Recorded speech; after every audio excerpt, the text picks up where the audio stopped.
Shalom, selamat pagi Bapak Ibu Saudara yang dikasihi oleh Tuhan Yesus Kristus. Puji Tuhan, pagi ini kembali lagi kita mau membaca dan merenungkan firman Tuhan. Saya mengajak Bapak Ibu, mari kita berdoa terlebih dahulu. Mari kita berdoa. Terima kasih Bapa yang baik, kami bersyukur ya Tuhan, sepanjang malam hingga pada pagi hari ini kami bisa bangun tidur kembali dalam keadaan sehat dan kuat. Terima kasih Bapa. Semua itu bukan karena kuat dan hebat kami, melainkan karena kasih Tuhan, sehingga kami bisa merasakan berkat yang sangat luar biasa. Dan pada pagi hari ini ada kesempatan yang sangat luar biasa. Kami mau membaca dan merenungkan firman-Mu. Tolong Bapa, buka hati dan pikiran kami, supaya firman yang kami renungkan kami dapat mengaplikasikan dalam kehidupan kami hari lepas hari. Dalam nama-Mu Bapa, kami sambut firman-Mu penuh dengan ucapan syukur. Haleluya. Amin. Mazmur pasal 59 ayat 17 dan 18. Tetapi aku mau menyanyikan kekuatan-Mu.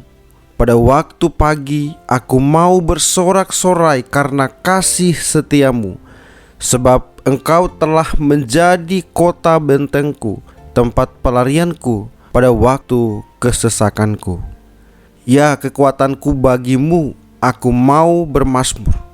Sebab Allah adalah kota bentengku, Allahku dengan kasih setianya. Tema yang saya berikan untuk kita renungkan bersama yaitu Allah adalah tempat perlindungan kita.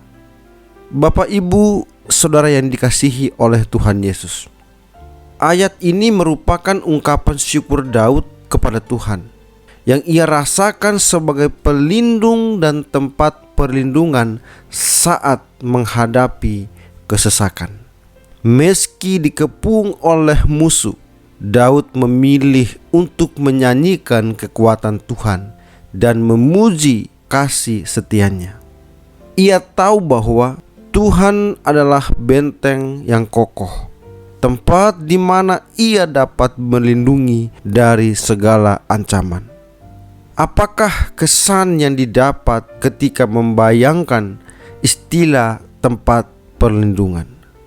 Mungkin kita membayangkan benteng dengan penjagaan yang ketat, atau sebuah gua di mana kita dapat berlindung dari badai hujan yang mengguyur di luar.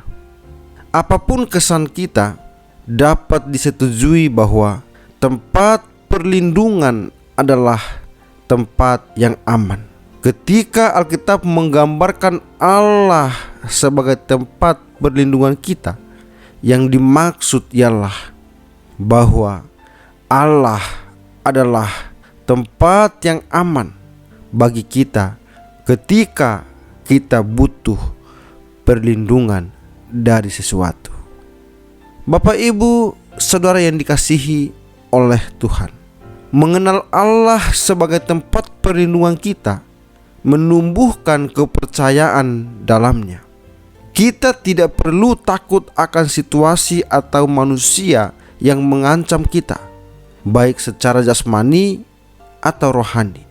Kita tidak akan menghadapi situasi yang berada di luar kendali Allah. Dan oleh karena itu, keadaan yang terbaik bagi kita ialah dekat bersamanya. Nama Tuhan adalah menara yang kuat. Kesanalah orang benar berlari dan ia menjadi selamat. Sejalan dengan ini, pertanyaan yang muncul ialah bagaimana kita menjadikan Allah tempat perlindungan kita. Mudah membayangkan sebuah tempat perlindungan yang berlokasi di bumi ini. Namun bagaimana caranya menjadikan Allah yang tak dapat kita lihat menjadi tempat perlindungan kita?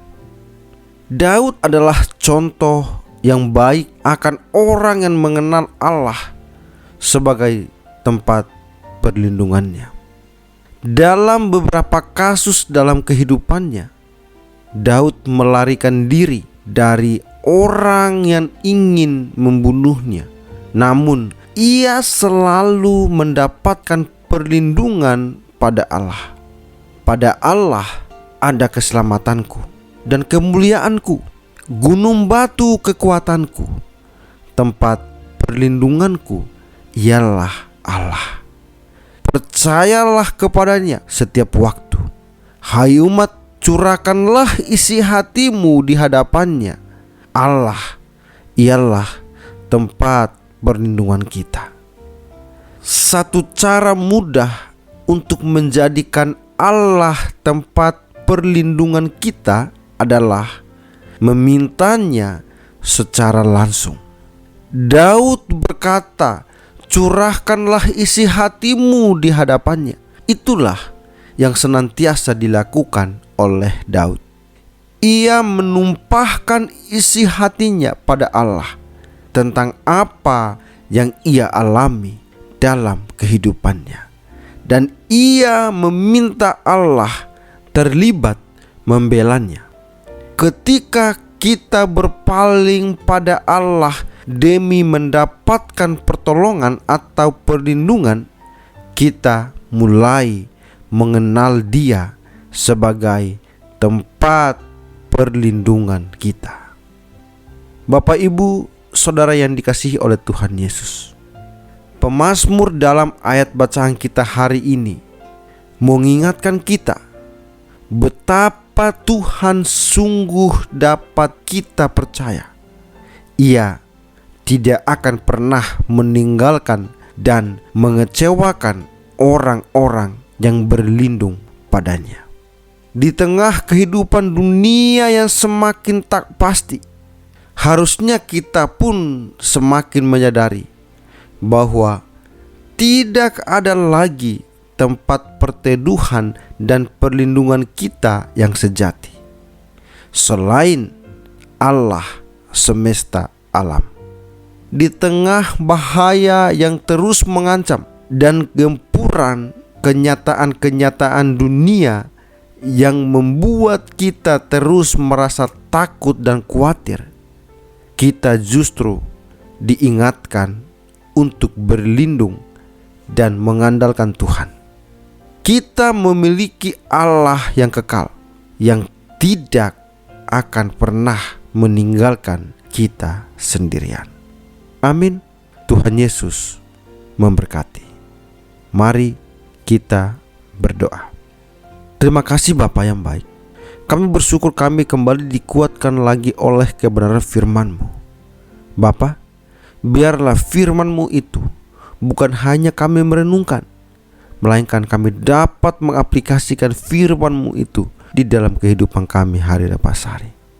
Saat ini kami kembali untuk menjalani setiap aktivitas kami. Bapa, tolong pimpin dan bimbing kami, sehingga apapun yang kami lakukan hanya untuk memuji dan memuliakan nama-Mu saja. Di dalam nama-Mu Bapa kami berdoa dan kami bersyukur. Haleluya. Amin.